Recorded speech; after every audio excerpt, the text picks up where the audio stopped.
శకం 64 Rome తగలబడుతుంటే Nero చక్రవర్తి fiddle వాయించాడని వినే ఉంటారు. ఆ ఘటన జరిగింది ఈ రోజే. మర్చెంట్ అనే ఏరియాలో ప్రారంభమైన మంటలు కొద్ది సమయంలోనే రోమ్ మొత్తానికి వ్యాపించాయి. రోమ్లోని మొత్తం 14 జిల్లాల్లో 4 జిల్లాలు మాత్రమే మంటల నుంచి తప్పించుకున్నాయి. 3 జిల్లాలు పూర్తిగా కాలి బూడిదయ్యాయి. మరో 7 దారుణంగా దెబ్బతిన్నాయి. 6 రోజుల పాటు చెలరేగిన మంటలు రోమ్ చరిత్రను మార్చాయి. ఆ టైంలో నీరో ఫిడేల్ వాయిస్తున్నాడని చరిత్ర చెప్తోంది.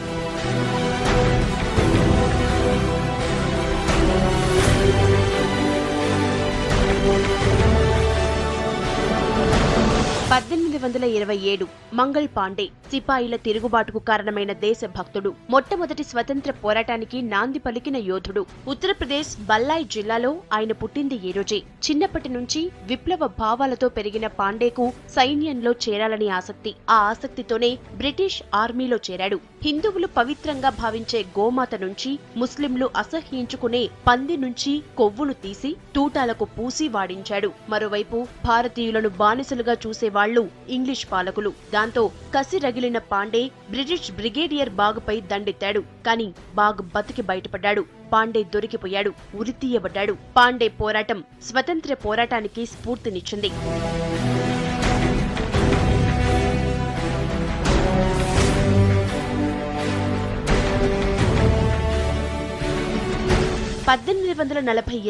మొట్టమొదటి మహిళా హక్కుల సమాఖ్య సమావేశం జరిగింది ఈ రోజే.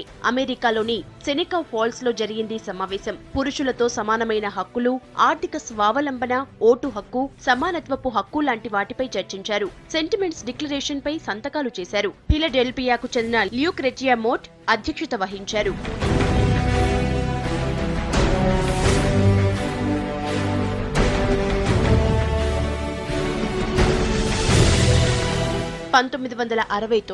భారతీయ బ్యాంకింగ్ చరిత్రలో ఈ రోజు సువర్ణ అధ్యాయం. ఇందిరాగాంధీ తన హయాంలో 14 బ్యాంకులను జాతీయం చేసింది ఈ రోజే. 50 కోట్ల రూపాయల పెట్టుబడులను మించిన బ్యాంకులను నేషనలైజ్ చేశారామె. దాంతో బ్యాంకింగ్ రంగం ఊపందుకుంది.